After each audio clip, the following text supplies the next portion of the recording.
COVID's over. Where have the kids gone? We talking about attendance and disappearing acts on the other side.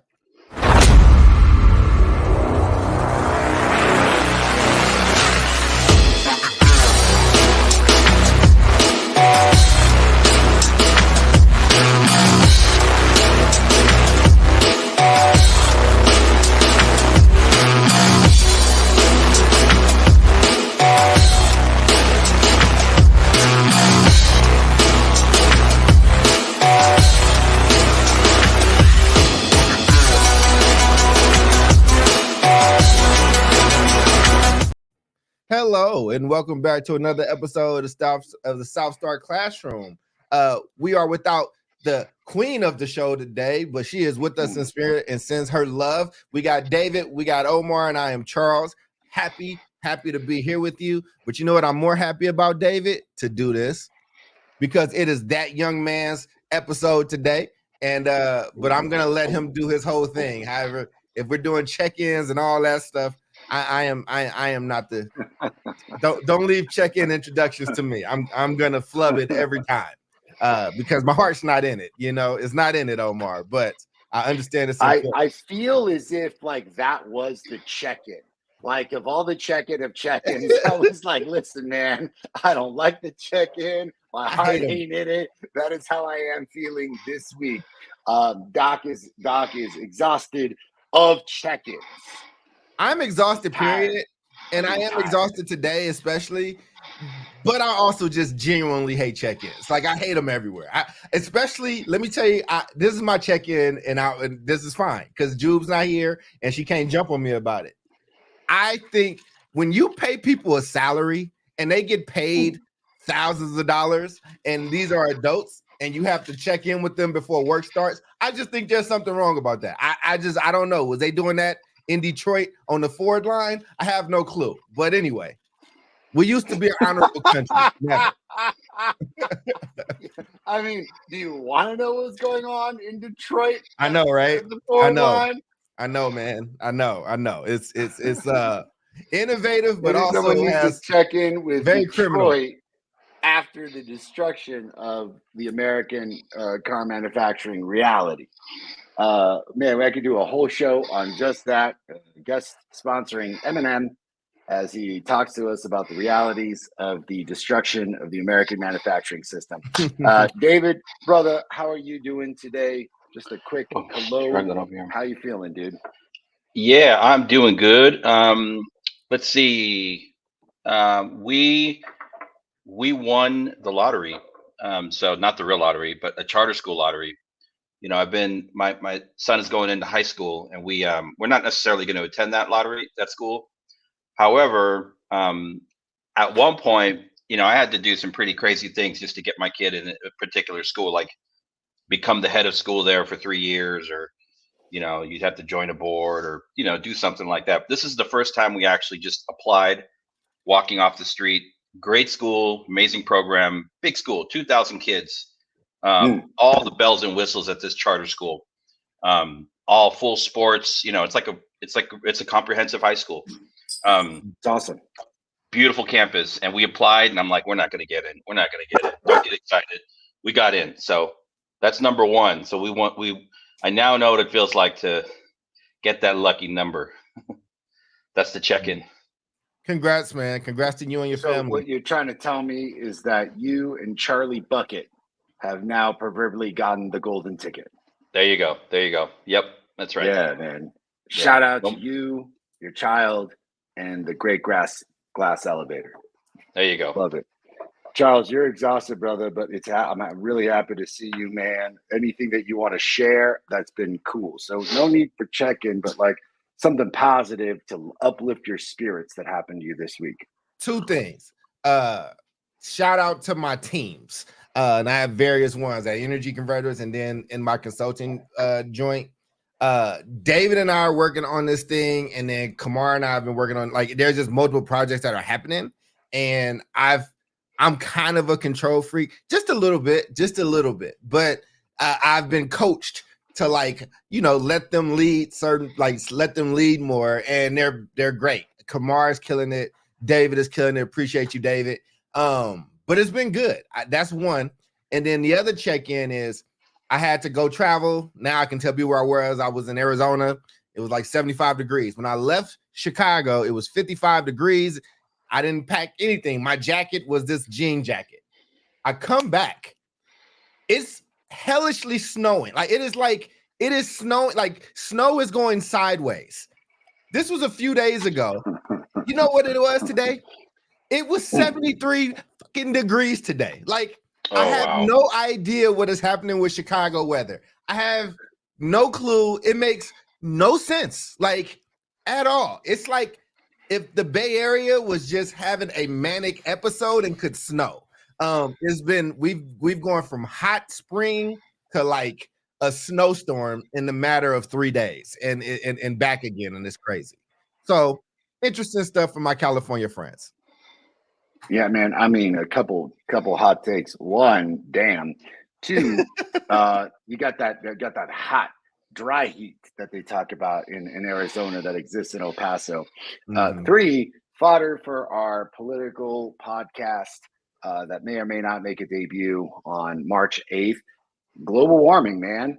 Like, how can people sit here and now like deny the fact that like Chicago goes from a snowy winter haven, which is what it's used to Acapulco all in one day? I mean, I'm telling you, man, like people denying this stuff out there. And I'm like, it's a sign. It's a sign we got to do something about it. Man, what, like one day made that change? The sun sets today in 20 minutes. It is currently 68 degrees. Wow. So hey, it February in Chicago. That's insane, man. It is what it is, man. There you go. Jubilee will be proud to check in. Indeed. I think she'd be very proud, man. We miss her immensely. And huge shout out to our queen, Jubilee. We love you and hope to see you soon. I want to jump right in, fellas, because we got an interesting show today, and I'm happy to get directly into the subject. So our topic today, ladies and gentlemen, is COVID has come and gone, and the statistics of where kids are at, meaning kids have fallen off the charts in terms of not only attendance in our public schools, but even just registration in our public schools. And the big question is, where have they gone? So in a better effort to, as some masters of the podcast have proverbially taught me to set the table with facts, I'm just going to kind of set the table right now in terms of what is going on. So, David, I know that you've got some screenshots on the text that we sent, the kind of things that I want to share. Let me know what you'd like to see in particular. Yeah. So that first screenshot that I sent of the Washington Post line graph, let's get that going up. So, ladies and gentlemen, what is going on? We see a historic fall in attendance. So if you look at El Paso Independent School District, Oakland School District, Minneapolis school districts, New York, you're seeing that public schools are facing a two-front crisis. The first is that we don't know where the hell these kids have gone. And what a lot of the public schools, once again, have done is use charter schools as a catalyst of scapegoating, meaning, oh, it's the charters that are stealing all the kids. In fact, the El Paso Independent School District, our beloved school district here in El Paso, is facing a $1.4 billion. I just want to repeat that, $1.4 billion. $1 billion deficit right now as a result of not just some huge financial mismanagement, but really just like a precipitous drop in their student population. We're talking like the loss of anywhere from 10,000 to 15,000 kids. And guys, just for the sake of the podcast and facts, in the state of Texas, particularly in El Paso, let's just say it's 10,000 kids that are gone. That is a $110 million difference in the budget.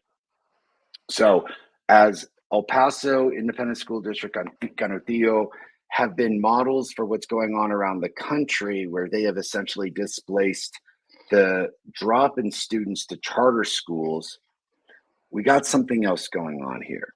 So as this chart kind of not foreshadows, kind of spoiler alert, COVID happened. And David, remind me, COVID happened around what year? Oh, goodness. 2021, 2020? I think it was the 2020, 2021 school year. Yeah. If I remember correctly, because it's been a little while. And as COVID happened, ladies and gentlemen, we saw that as kids stayed home, as parents got significantly more involved with their children's education, having to, thank you, Crystal, 2020, having to understand more about what was happening, and things started getting converted into online learning.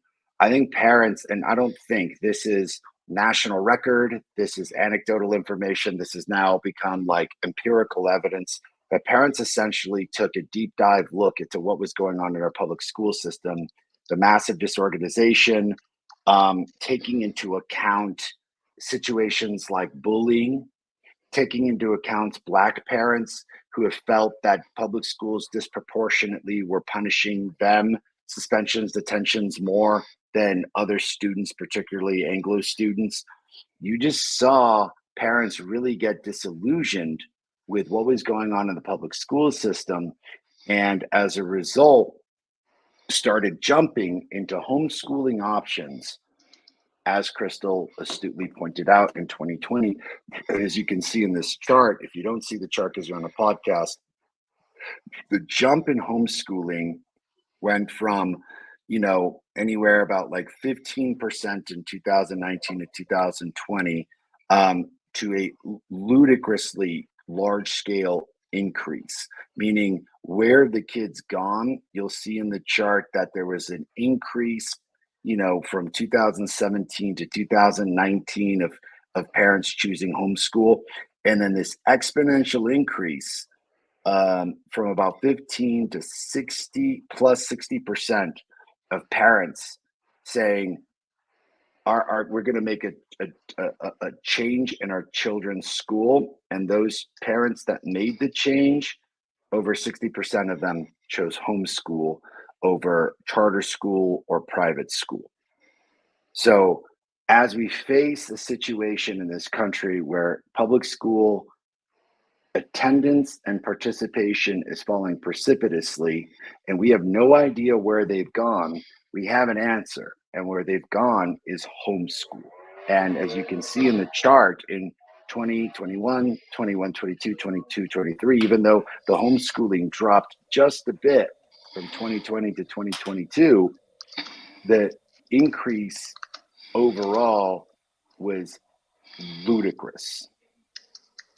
Shout out to the BS3 network. Thank you for always hosting us. Thank you for being on the show today. So we're looking at a situation where school districts across the country are losing kids precipitously. And this is the result of parents seeking different options during COVID, but also, as we'll get later into the show, what were the reasons that parents decided to go homeschool over essentially public school? So now that I kind of laid the table, I want to kind of get hot takes from my man Doc and from David. What do you have to say about this precipitous jump in the homeschool population? It's wild, man. Well, I'll thank you for setting the table. Let me get some size real quick so David can attack the main course. So one, StreamYard sent us a message. There's something that's going on between the latest Google Chrome update and their update. So it just keeps kicking out like it was last week. So I may be in and out, but that's fine.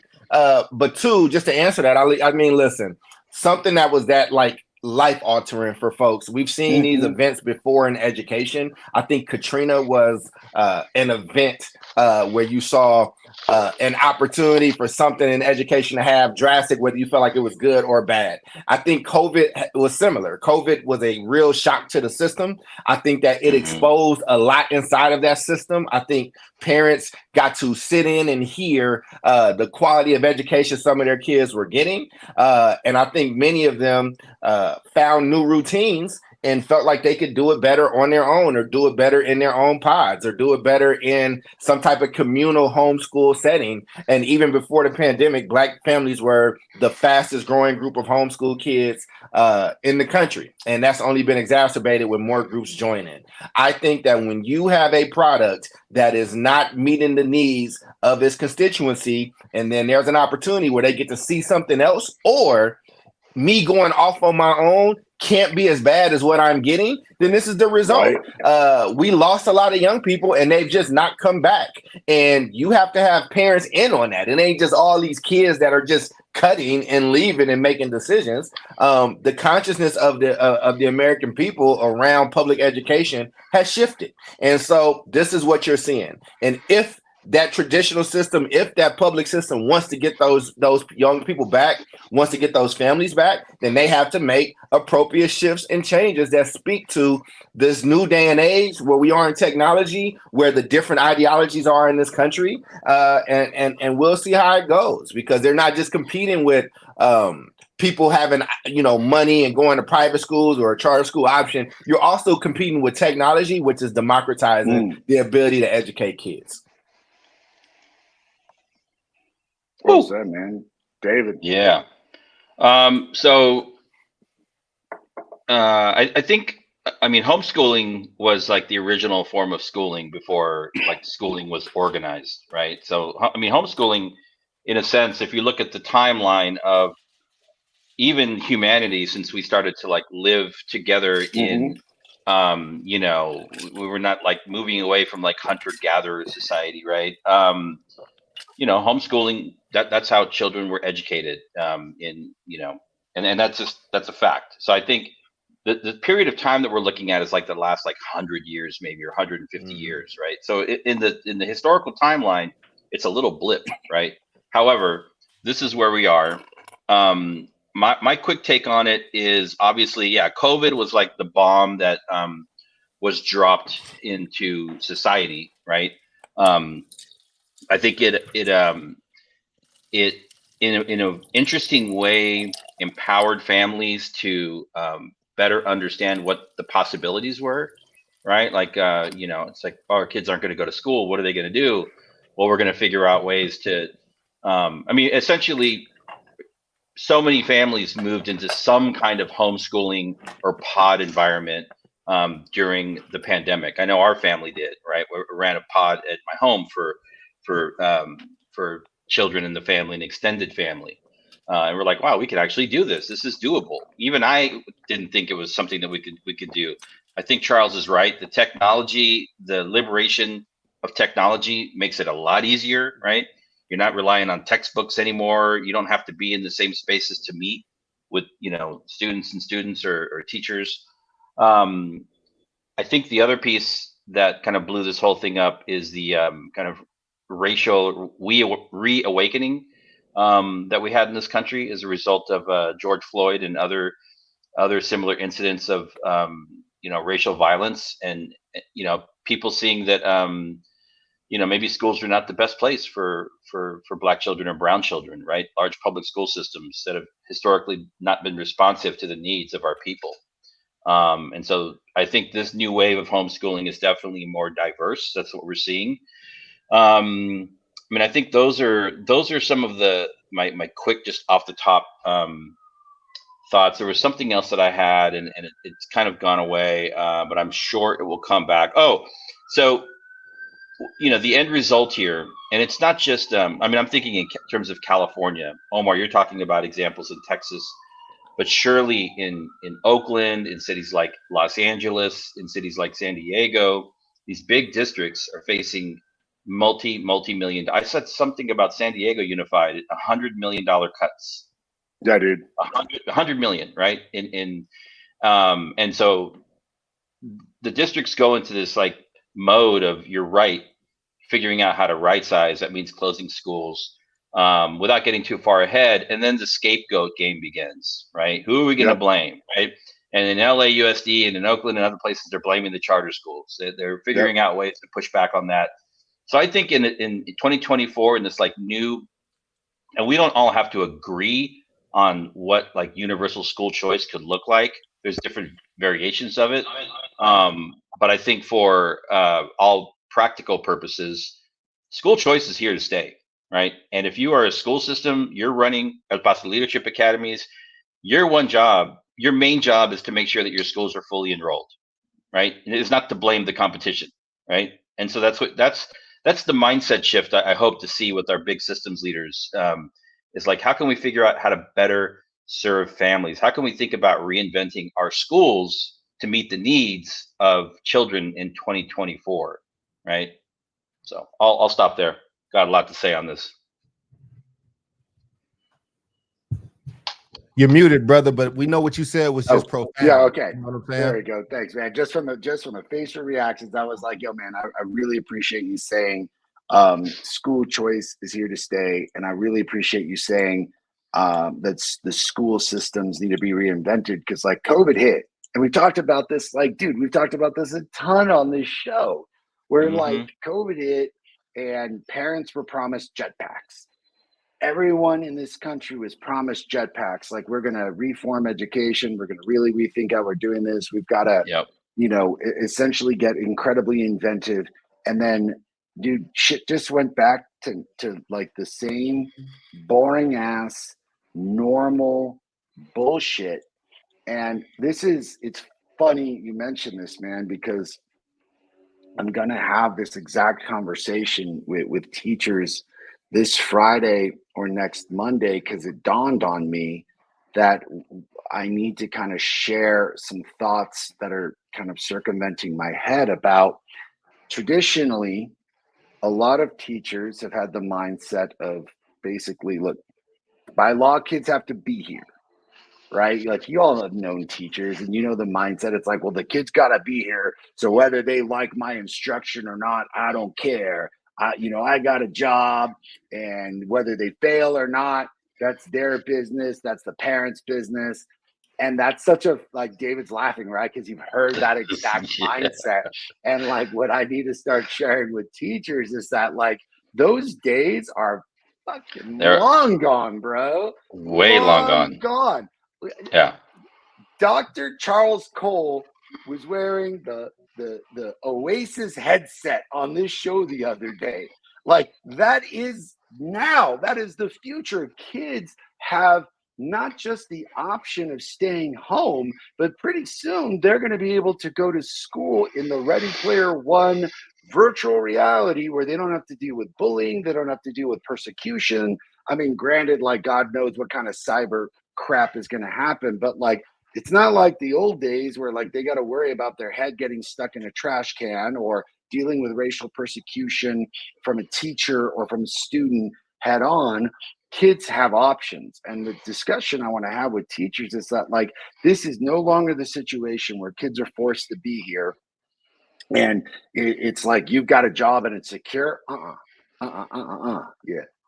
I would just say, you said school choice isn't going anywhere.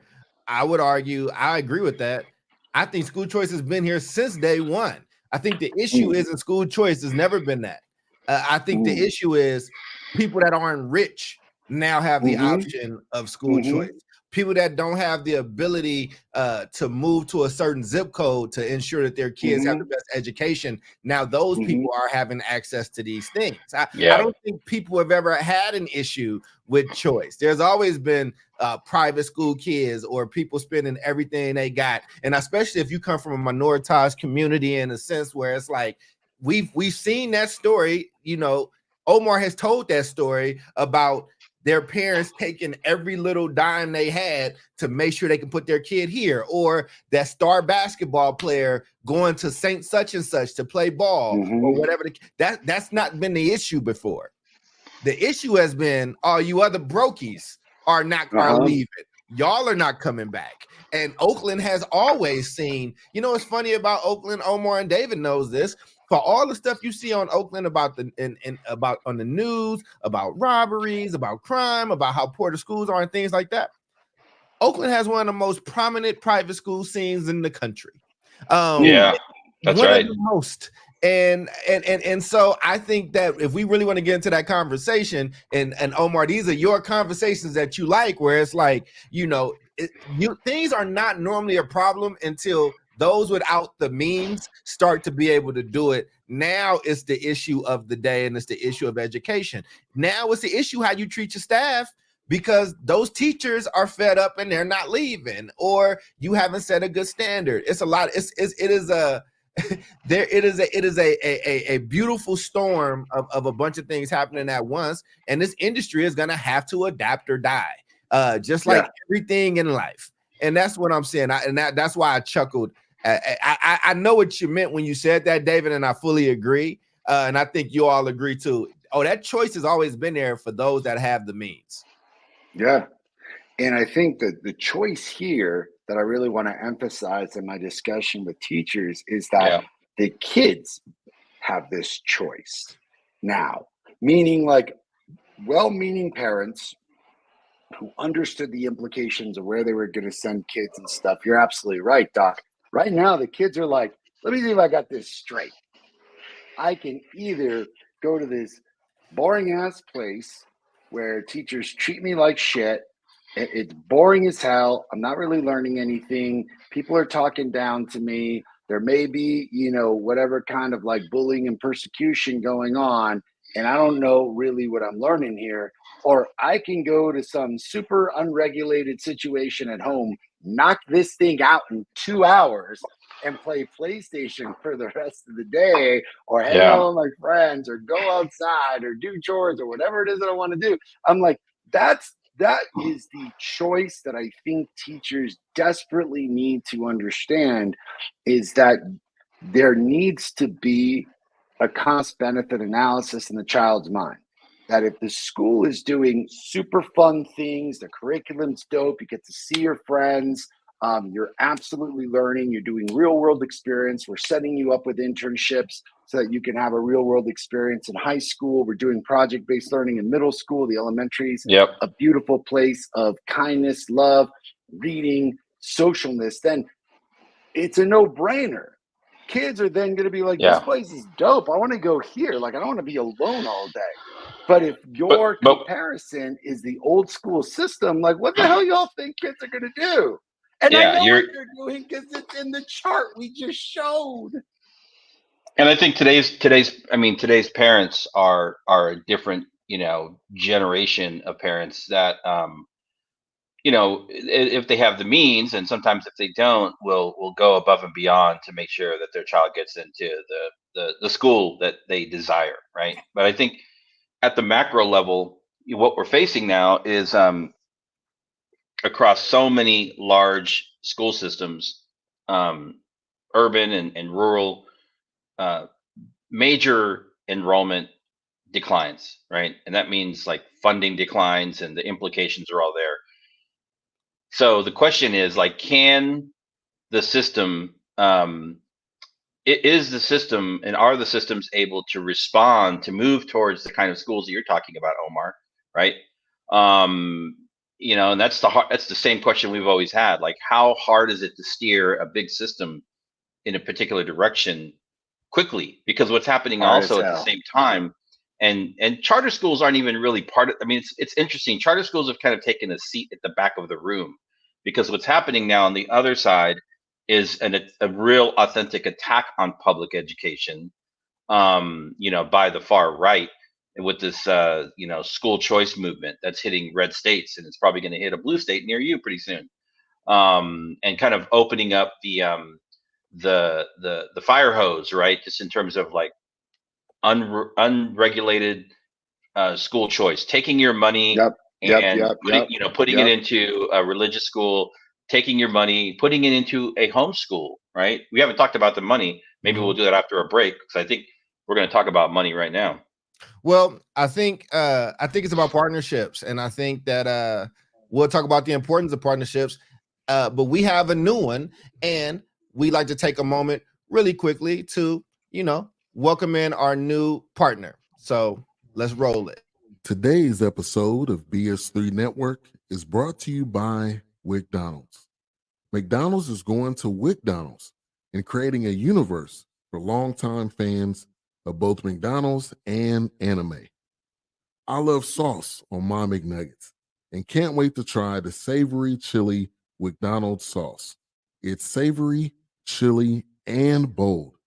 For decades, across various episodes and genres, McDonald's has shown up in the anime world and most commonly called McDonald's. McDonald's will be bringing the McDonald's world to life with episodic shorts and manga comics. For a limited time, anime fans will have the opportunity to experience their favorite fictional restaurant. You have until March 25th to try the new savory chili McDonald's sauce with your 10-piece chicken nuggets. So, for those that don't know, and my brother was absolutely, I feel bad for him because he was born in the wrong era. He was a anime kid in the 90s when it was not cool. Anyway, and now, but anime has kind of taken over in McDonald's. And so go and get your sauce. But anyway, thank you to BS3 for that partnership and for the hard, diligent work they've done that allows us to do this, and our Roku community. Thank you all for continuing to support, because those things don't happen without the support of people like you all. But go ahead, David. You were going in. I'm just going to transition here real quick to this next graphic, but I will say, just going back to the sponsorship and the support of the BS3 network, you can find education podcasts out there. But again, like, you can find people talking about COVID, learning loss, about microschooling and homeschooling, and all of these things, right? AI in schools. The difference with the South Star Classroom is that you have 4 hosts, people of color, that speak to these issues from the perspective of our respective communities, and that's the unique thing about this show. So I just wanted to put that out there. I see a lot of stuff out there, and I'm like, it's the same 5 white dudes talking about, education from, some corporate background, right? That's not right. us. They're like, they weren't in a classroom. They haven't dealt with this from like an administrative perspective. Exactly. I feel you. So that's what makes us different and unique. So thank you to our sponsorship. Omar, would you like me to put this next graphic up here? Yes, please, because I want to transition to the next question, which is, okay, we got data. The kids have gone to not private school, homeschool. And I wanted to talk about what are the realities of the homeschool system. And I just want to show a chart. And if you're listening on the podcast, let me kind of tell you a little bit of what the chart's going on. We're showing a percentage increase in the total home student enrollment since 2007, 2018. So since the emergence of homeschooling increasing, it shows a chart of like state by state how much the percentage increase of homeschoolers has gone up. And like, you'll see, if you're looking at the chart right now and you're like, well, what's up with Iowa, Maine, Utah, Arizona, Texas, Oklahoma, Alabama, North Carolina, West Virginia, Connecticut, there's no data. It's because those states have 0 laws on record where you have to report that you're homeschooling. I want you to think about that just for a minute, dude. You don't have to report it. So parents could be like, whatever, dude, I'm doing this homeschooling thing. I don't need to report this to the state at all, which is a huge concern of ours in the public school system, because when kids leave the state of Texas, typically it's like, well, you have to report where they went. And did they go to another public school because it counts as a dropout? And I'm like, nah, man, like they're just doing homeschooling, but the state of Texas has no system to report it. So in the states that are reporting, and by the way, the Texas numbers are staggering in terms of just the anecdotal data that like journalists like the Houston Chronicle and the Texas Tribune have done, because it's hard to accumulate that data.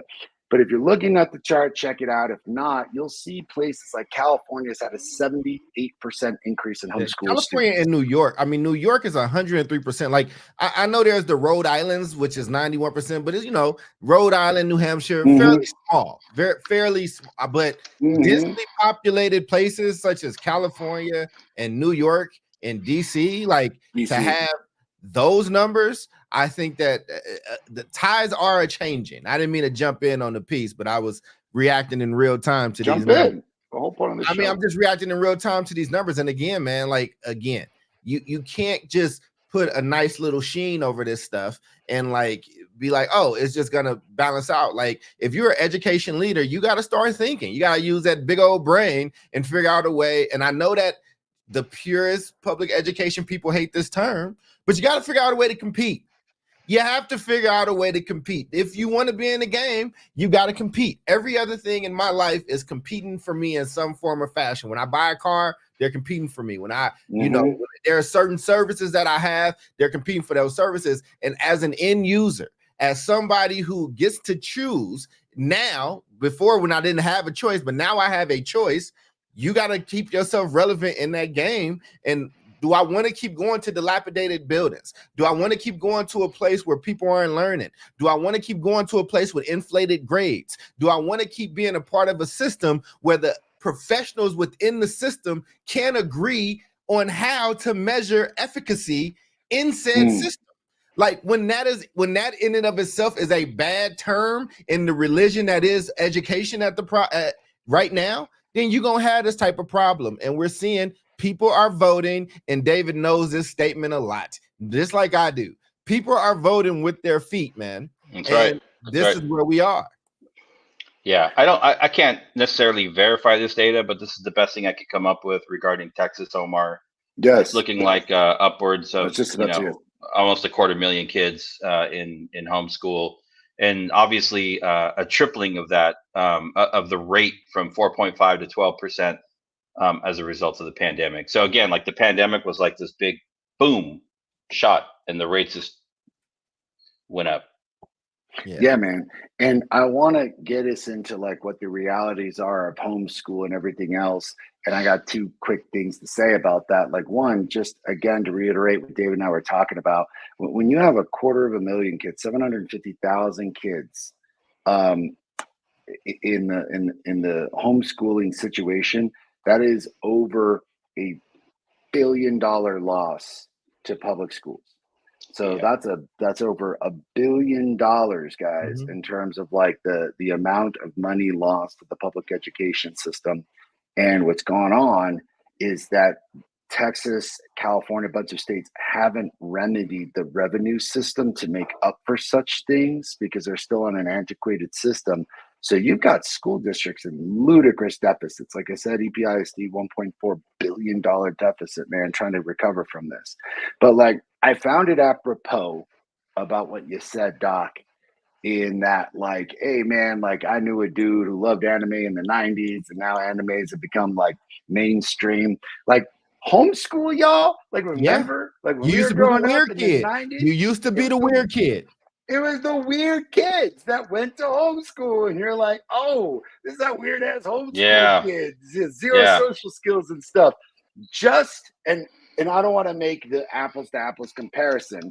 I'm saying with the rise of anime and the popularity of anime, that is an undeniable movement in terms of pop culture. We are seeing a now undeniable trend into homeschool that isn't just like, you know, if you talk about Malcolm Gladwell's kind of theoretics about statistics and stuff, this ain't just a tiny little population of weird folks in the 1990s that decided to do this. You're seeing such a large scale increase that now you're only going to see further increases with the advent of technology, with the advent of things like, you know, the damn Oculus glasses that I think like that's Facebook, and then y'all's Apple device. Google's gonna have their stuff. I mean, bro, you're not alone. It's gonna explode. It used to be a singular thing when you were homeschooling. It used to be by yourself. Like homeschooling doesn't necessarily mean alone anymore, right? Like the kids, like, and it's so funny. There's a piece of cinema from when I was younger called Mean Girls. Remember that like very popular movie that they tried to redo and it did not work out the same. Sorry, but that was the joke in the beginning, was that she was the weird homeschool kid, and she was coming into this public system, and she looked at it like she looked at the Serengeti. Listen, man, you're not the weird person anymore. Like people in anime have found their tribe and they have found each other. And the same can be true for people that want to do homeschool and that used to be afraid that they wouldn't have the resources. They were afraid they didn't have a community behind them. They were afraid, that they wouldn't be able to socialize. And with the internet and it's only getting more accessible and better in that case, people are finding their communities. We are a show. Like what the technology that we're using on this show 15 years ago wasn't available unless you had a studio backing you, unless you had like the way that we're doing live pipe ins and feeds, right? Like things are changing and you either adapt or you die. And this is basic like streaming technology that we're using now. But 10 years ago, it would have definitely been more challenging. And I think, with the advancement in technology, you could look at homeschool from what we thought about it maybe 10 years ago, and you're right. It's like, oh, it's for the kids that are quote unquote weird or alienated or whatever it was. And now it's kind of become a mainstream thing. And then you think about the proliferation of learning tools, right? And now, if you want to talk about content, it's like the world is totally open. And then flip on top of that, not the advent, but the advancement and the proliferation of virtual, reality kind of like, tools, right? So, we could be doing this podcast in like 6 months in the Oasis, right? In a totally like virtual like environment. And that's a whole other like level of thinking about that. But for young people, this is already a world that they are living in. So that train has like left the station. It's gone. It ain't coming back. It's not coming back. Man. Yeah. And I gotta say, like, in terms of adaptation, this isn't just we need to have extraordinarily more exciting levels of curriculum, project-based learning, real world stuff going on in the classroom, things that are relevant, things that kids are like, dude, this is fun. Like, this is cool, because that social component is absolutely critical. And that's like the biggest, I would say, draw for people, for kids. They want to be social. People want to have that experience. And if they're getting that in the virtual world, we need to think as educators how we're moving forward. And we can't simply have the paradigm of like, look, I'm a Gen X person, Doc and David, I know we've had this conversation about like, get off your phone and go outside and go play and shit. And like, I'm all for going outside and playing and shit, but like, we can't sit here and have the paradigm of, hey man, like this is the way I did it. And we had a pencil and pen and this is how it was done. It's like, man, if we keep thinking that way, this is going to end poorly for us. But I want to shift into like, what is going on in homeschools? Because one of the major conversations, fellas, that we had recently about the Apple the Apple goggles was that even though the technology exists, I'm having a difficult time as an educator finding software, whether it's in the computer world or the virtual world, right? Like a virtual reality situation or a, digitized curriculum that's like worth a shit. A lot of this curriculum online isn't worth a shit. It's not good, it's boring, it's just not compelling. Kids don't like it. And like, I'm always wondering, and like we had a conversation with like, that's not up to Apple to create those programs. It's up to people like us to create those programs. And I sure as hell hope that those programs one day exist. But I'd like to talk a little bit about the programs going on right now. Can you say that real quick? So let me in 90 seconds. I just want to respond to that because you're right that the technology, the curriculum, the online stuff has not caught up yet. But when it's competition, when it's textbook competition, it's calling slaves indentured servants and it's saying that they were happy slaves and we treated them well. when that is what you're competing with, the level of quality doesn't have to be up to snuff. And guess what? That this is the worst it's going to be. Like those things are going to get better. They're gonna hire the Davids, the Charleses, the Omars, the Crystals, the Mama Toyas. Like, let me just say this for Mama Toya, who's on here. She's starting a network of grandmas. Like, and in that network, like they're gonna build certain things and build a nurturing component in it that might also rival schools in certain ways. Like, I think it's gonna start off as supplementing it, but at some point it may overtake it. Like you have to, but if I'm friends with David and Omar, like there has to be something in the appeal where it's like, this just isn't enough. Maybe I visited David's home and I want to be able to play with his kid, or I want to be able to eat his wife's cooking, and I want to be able to share, some tequila with David, right? You can only, what is it that I can only do there? Like you have to build things that I can only do there. Yes. And you have to start thinking and build more enriching experiences that can't be duplicated through screens. Sorry about that, Omar, but I want to no. Hey, look, don't apologize. This is the show. Like this is the I know, but you were cooking, but I mean, but that's what these buildings are going to have to do. What are you offering me that I can't get in this other place? And I do want to quickly say, we want to be careful because yes, those textbooks say this, but have y'all checked out the textbooks that are going on for homeschoolers? Oh, I'm not. Listen, I'm not. From a laissez-faire standpoint of just kind of watching and seeing what markets do. I actually have no judgment of any of it at this point. What I'm saying is that there is now places where you can kind of compete in that way. And listen, man, some people want that shit, dog.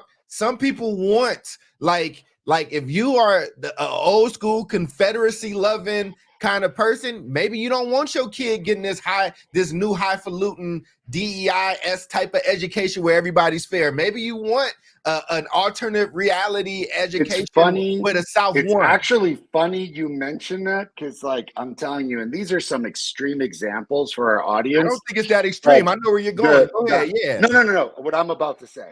There is some highly Christianized propaganda in these textbooks. So like the science textbook talks about men and dinosaurs hanging out at the same time. They're like, we were just chilling by the brontosauruses and shit. And like the picture has like a dude with jeans and he's just like whacking away at shit. And there's the T-Rex and they were just kind of having a conversation and shit. Like it was on the John Oliver show, like for cats that like John Oliver. Like I saw the picture and I was like, what the shit? Like that's amazing. And then there was mention of like this homeschool of 2,500 people that's all about Nazi approved school material. Yeah. Nazi approved. Wait, Doc, you're right. Exactly. You've got people out there that's like, I don't want this. I want Nazi. Like straight up real Nazi, like quoting Mein Kampf type of shit. Like not type of shit, literally shit. Like your homework is to memorize these passages as written by Adolf Hitler. And this is where I think we're getting into an interesting topic, right? Because homeschool right now is like ludicrously unregulated, y'all. Like you can do whatever the hell you pretty much want to do. Texas, there ain't no reporting. You can teach whatever the shit you want to say. Say I'm homeschooling kids. Here's the shit done. There's the diploma. You know, in a bunch of states. Omar, might Omar be tiptoeing into making an argument or a case for, I don't know, some type of standardized test, maybe that test general knowledge that maybe we feel everybody might want to have? I don't know. I'm just asking. I'm just saying, is there a case being made that maybe everybody should understand and agree that 2 + 2 = 4? I don't know. I have no clue. I'm just it's an interesting argument you make there, Yanar. I'm just curious. That's all. I believe you made the argument. listen, I was a terrible test taker. I know that this test is not where it needs to be. I'm not making an argument for a test. What I am making, though, is there needs to be standards, and we can't agree on standards. They have never agreed since I have been born and in schools. There has not been strong agreement across the board on what standards are, and you better find some standards quickly, because again, we're about to enter the new wild west, and there's a lot of looting that happens in the early stages of nation building. This is new online nation building. This is new online gold rush, and there are no rules in the beginning, so you better figure it out quickly, because there will be a lot of casualties along that path. So what you're trying to say is that there's a new world order, and that it's I ain't going that far. I'm not going that far. We're gonna end up on one of those right-wing episodes. Yeah. I mean, no, I think the New World Order is a wrestling faction. For those of you, if you're talking about so homeschooling, is obviously a thing that's happened for a long time, and it's growing. I think the trick is when you start to see what's happening in particular states that are using public money, right, to fund homeschooling, right? That's where you get into I mean, listen, if you wanted to run a school in Chicago, Charles, or Omar and El Paso, or me here in San Diego, with a wild curriculum, with parents that were crazy enough to send their kids to us, right? So be it. But it's self-funded, right? And you can kind of do whatever you want, right? But when we talk about, public money, putting $4,000, $5,000 into the hands of a family to fund homeschool, that's where you start to have to think about curriculum, assessments. You have to start looking at the structure of it and thinking about, is this a good public investment, right? I mean, imagine you could be funding, schools that are promoting hate, right? Or schools that are not promoting any kind of learning, right? I think that's where it gets tricky. So I want to be cautious to not put all of homeschooling into the same bucket. I think there are some, I mean, there have been homeschooling in some way, shape, or form has been used in radicalized political movements in Black and brown communities, right? To teach accurate history, right? Which was not being allowed to be taught in public schools, right? And those are not publicly funded ventures. But I think when we're talking about school choice bills in particular states that say that you can use public money to fund homeschooling, then you have to start looking at the curriculum, right? I mean, you have to.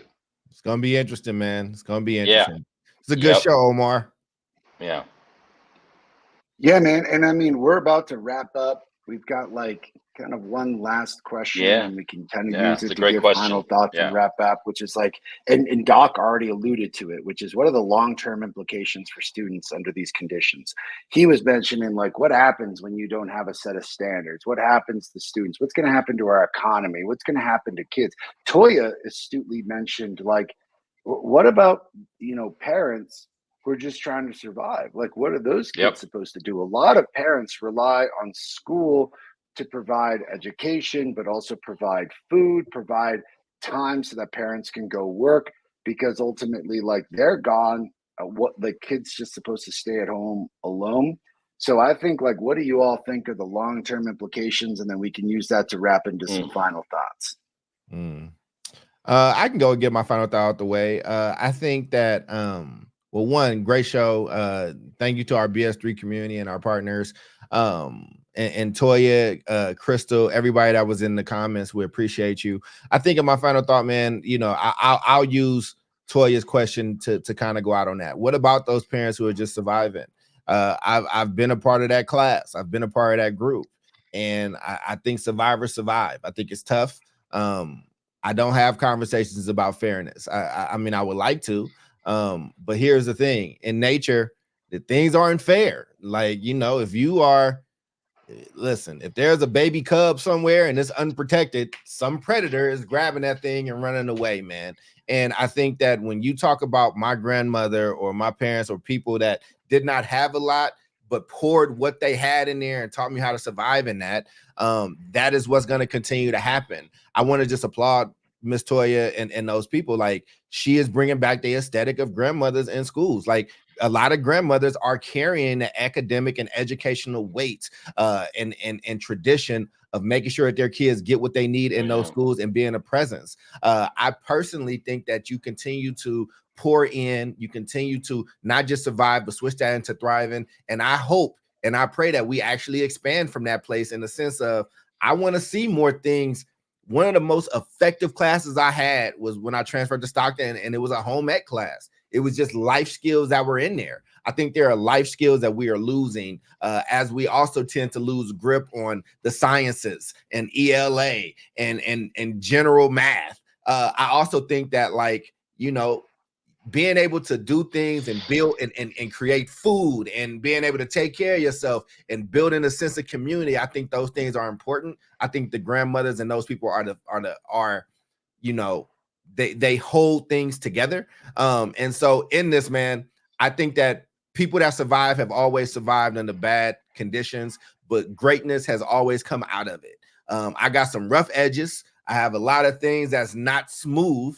As Tupac would say, there's roses that push up through concrete, you know, and the rose that grew from the cement or whatnot.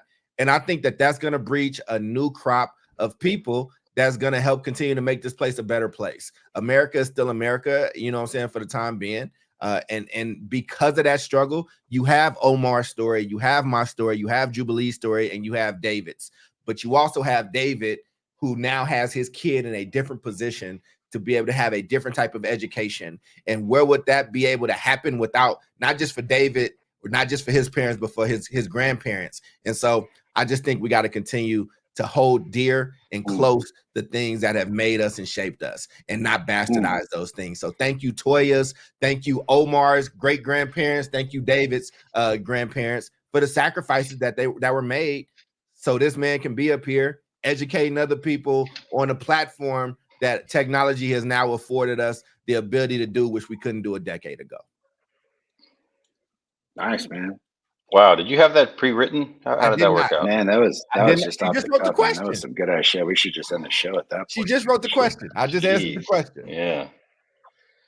Dave, you want to go, brother? Yeah, I guess. I'm happy to follow up, man. It's a tough. Yeah, I'll be brief. I think I'll take a slightly different angle to it, but I did want to touch on Ms. Toya's comment. I think you're absolutely right. You know, the minute that I figured out, like, not necessarily a homeschool issue, but like a school choice issue, the moment last Friday that we learned that we had gotten into this charter school lottery, you know, my head went to, like, what about the other kids that didn't get in, right? And so I think that's definitely a real question. I think that's why we have the show. That's why, you know, we do a lot of the work, and we will continue to do a lot of the work that we do to lift up the voices of those you know, young people and families that have historically been the furthest away from opportunity. Like, that's why we come to you every week. And that's why, you know, I particularly choose to, you know, the client base that I work with and the projects that I engage in around these particular issues. So there's definitely a gap. Like, what are those kids supposed to do? What are those families supposed to do? Absolutely. Still an unanswered question. I think the bigger picture for me, and this is where I'm going to kind of like divert, is you know, speaking to politicians, speaking to governors, speaking to legislators, politicians, lobbyists, et cetera, I still have a very hard time wrapping my head around, I will say, red state politicians that are elected by the people to represent them in what we call government, when they have no issue with selling out their own government, right, in the form of like unregulated school choice bills that we see. So I think everybody should have the right and the option to attend whatever school they want to attend. I believe there should be a certain level of quality, but I do have, and I will always have, an issue with what looks like to be mainly like red state, conservative, right-wing politicians that, again, have no issue selling out their own schools, right? District schools are government run schools. They're owned and operated by the people. And when we see these politicians just straight up like selling them out and not working to improve them, like that's a big issue for me, much bigger than like homeschooling, right? So and that goes all the way to the top, all the way to Trump, right? So I think if Trump is elected, we're going to see a big boom in particular states in homeschooling. If Biden's elected, we're going to see a big boom in homeschooling in certain areas. It's not going to solve our end issue, right? And so I think if we're going to commit to public education, we have to get serious about it and turn it into a nonpartisan issue. And I'd love to see that. I'm going to take a different. Yeah, I can say it. I can hope it, right? Right. I know, I love it, man. But like, listen, like I'm all for it. In terms of what are we doing to revitalize this highly democratic, highly, hopefully semi-equitable situation? And like Doc's right. Like for those people that have always had that the choice between private school or zip codes, there's always been that school choice. I've always been the guy trying to remark saying, man, I wish that we could just figure out a radically new way of doing this work that makes tons of sense for kids, that's fun, so that we can export this and schools become a place that kids really want to be at. Because like, yo, listen, like, I've watched videos from like schools in the 1950s and, Trump and people, even on the blue side are like, no, we got to get back to the way school was. I'm like, school always fucking sucked, dude. Like kids always were rowdy. Kids are always kids. Like school always kind of sucked. And like, it was just a matter of middle class kids having extraordinary success because, they had the stability of home to get through this. And I think my final comments bridge on that idea, which is I'm a bit of a half glass full kind of guy, not a bit, a deeply half glass full kind of guy. But I'm also objective. So I kind of want to give both versions of this, and that the half glass full is with the advent of technology and my imagination of the virtual world, you could have almost a utopia school system. And they talked about it even in Ready Player One in the book, where like you're in this situation and teachers nor students cannot make any kind of really like bullying or defamating remarks because those things get filtered through the technology so you don't even hear them and those people get muted. The classwork is exciting because it's a bit like a video game and it's very experiential. And you could see a ludicrous boom in the homeschooling world. But I want to taper that a bit in saying that's going to be for the haves again. Because yes, like I think as technology increases, it gets more and more affordable. So you'll start seeing a bunch of people have this kind of technology, but you'll see that like this is probably going to be in the hands of your middle and upper middle class because they can afford the technology. They can afford to stay home because there may be one stay-at-home parent that's, supervising so they ain't running wild. But I also think that like as school systems, personally, as like a superintendent myself, I'd be very dumb to not look at this technology and start thinking to myself, how do I start getting grants and how do I start incorporating this technology into the school system for kids who couldn't afford it so that they can have everything. They can have the technological component, the social component, the sports component, the fun component, the food component. And I think that's the adaptation that schools need to have in order to basically do what Doc quite astutely said is like, what are we doing that you can't do out there? Like we got the tech, now we've got the sports, we've got a fun social environment, we got a place pretty much free of bullying, we've got, wildly cool competitions. In the high school, we've got internships. And on the flip side, the unregulated version of this homeschooling, guys, frightens me. Because again, it alludes to what Doc was saying. Like, if there ain't no standards, if there's no semblance of like, you need to be able to read, you need to be able to discern a sentence, you need to be able to hopefully think critically, you need to be able to have some semblance of mathematical skills. You're going to keep getting into horrific situations. Like y'all ain't gonna be like, you deal with that. How are you gonna be ready for the workplace? How are you gonna be able to communicate to your colleagues when you've never learned how to like team build? How are you going to understand even a legal document for your home or for your car or for anything else if like your literacy level is so low because you just watch videos the whole time? Like legal shit ain't ever gonna be in a video. And let me tell you why, because legal shit is written in black and white on paper to be confusing. It is purposely done so. So I could see where homeschooling in an unregulated way can have some extraordinarily adverse consequences, not just on the child, but on the economy of the United States if these folks aren't prepared to actually do some like seemingly kick-ass work. So with that being said, ladies and gentlemen, I don't know if you all have any other thoughts. Are we good to go? Close us out, brother. Hell yeah, we're man. good. This We're has good. been the South Star Classroom. Thank you to our viewership. Thank you to the BS3 network. We are on every single Tuesday, 3 p.m. Pacific, 6 p.m. Eastern. We hope that you all have an amazing week, and we'll see you all next week. Take care.